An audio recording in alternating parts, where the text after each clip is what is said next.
Boa noite. Hoje iniciaremos a história de Gideão. Está no livro de Juízes, no capítulo 6. De novo, os israelitas fizeram o que o Senhor reprova, e durante 7 anos ele os entregou nas mãos dos midianitas. Os midianitas dominaram Israel, por isso os israelitas fizeram para si esconderijos nas montanhas, nas cavernas e nas fortalezas. Sempre que os israelitas faziam as suas plantações, os midianitas, os amalequitas e outros povos da região a leste deles as invadiam. Acampavam na terra e destruíam as plantações ao longo de todo o caminho, até Gaza. E não deixavam nada vivo em Israel, nem ovelhas, nem gado, nem jumentos. Eles subiam trazendo seus animais e suas tendas e vinham como enxames de gafanhotos. Era impossível contar os homens e os seus camelos. Invadiam a terra para devastá-la. Por causa de Midian, Israel empobreceu, tanto que os israelitas clamaram por socorro ao Senhor. Quando os israelitas clamaram ao Senhor por causa de Midian, ele lhes enviou um profeta, que disse: Assim diz o Senhor, o Deus de Israel: Tirei vocês do Egito, da terra da escravidão, e os livrei do poder do Egito e das mãos de todos os seus opressores.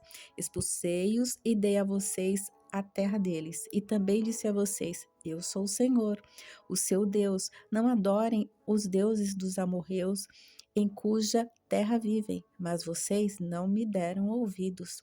Então o anjo do Senhor veio e sentou-se sobre a grande árvore de Ofra, que pertencia ao Abiesrita Joás. Gideão, filho de Joás, estava malhando o trigo num tanque de prensar uvas, para escondê-lo dos midianitas.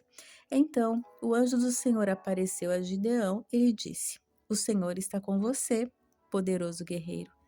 Ah, Senhor, Gideão respondeu, se o Senhor está conosco, por que aconteceu tudo isso?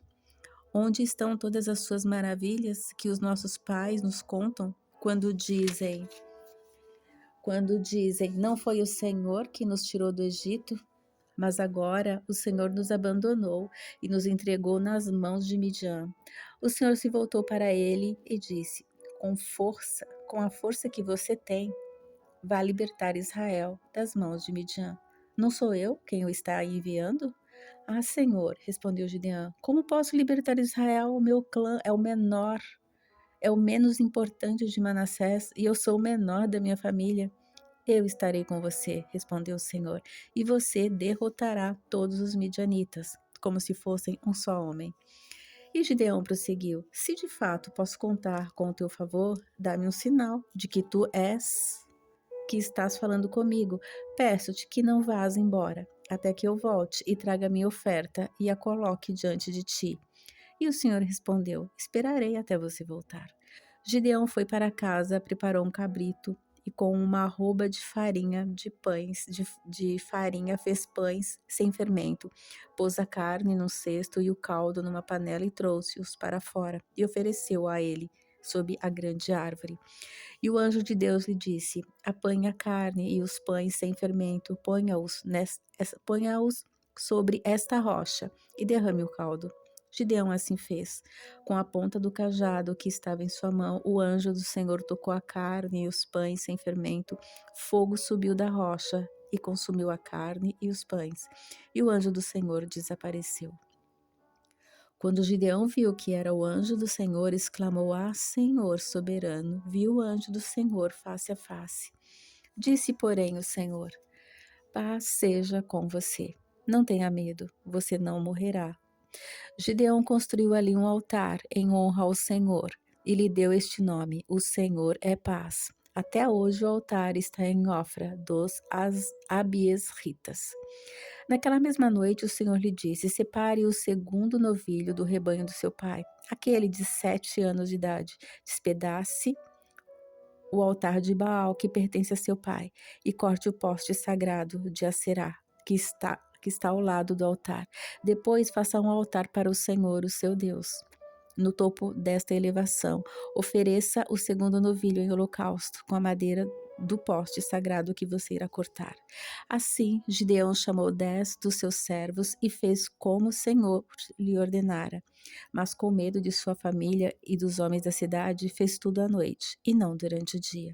De manhã, quando os homens da cidade se levantaram, lá estava demolido o altar de Baal, com o poste sagrado ao seu lado cortado e com o segundo novilho sacrificado no altar recém-construído. Perguntaram uns aos outros quem fez isto. Depois de investigar, concluído foi Gideão, filho de Joás.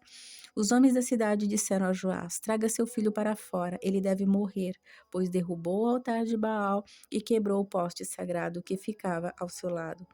Joás, porém, respondeu à multidão hostil que o cercava: Vocês vão defender a causa de Baal? De Baal? Estão tentando salvá-lo? Quem lutar por ele será morto pela manhã. Se Baal fosse realmente um deus, poderia defender-se quando derrubaram o seu altar. Por isso, naquele dia, chamaram Gideão de Jerubaal, dizendo que Baal dispute com ele, pois derrubou o seu altar. Nesse meio tempo, todos os midianitas, amalequitas e outros povos que vinham do leste uniram seus exércitos, atravessaram o Jordão e acamparam-se no vale de Jezreel. Então o Espírito do Senhor apoderou-se de Gideão e ele, com um toque de trombeta, convocou os asbiesritas para segui-lo. Enviou mensageiro a todo Manassés, chamando-o às armas, e também a Aser, Zebulon e a Naftali, que também subiram ao seu encontro. E Gideão disse a Deus: Quero saber se vais libertar Israel por meu intermédio, como prometeste. Vê, colocarei uma porção de lã na eira. Se o orvalho molhar apenas a lã e todo o chão estiver seco, saberei que tu libertarás Israel por meu intermédio, como prometeste. E assim aconteceu. Gideão levantou-se bem cedo no dia seguinte, torceu a lã e encheu uma tigela de água do orvalho. Disse ainda Gideão a Deus: Não se acenda sua ira contra mim. Deixa-me fazer só mais um pedido. Peço-te que me permite fazer mais um teste com a lã. Desta vez deve ficar seca a lã e o chão coberto de orvalho. E Deus assim fez naquela noite. Somente a lã estava seca e o chão estava totalmente coberto de orvalho. Boa noite. A história continua amanhã.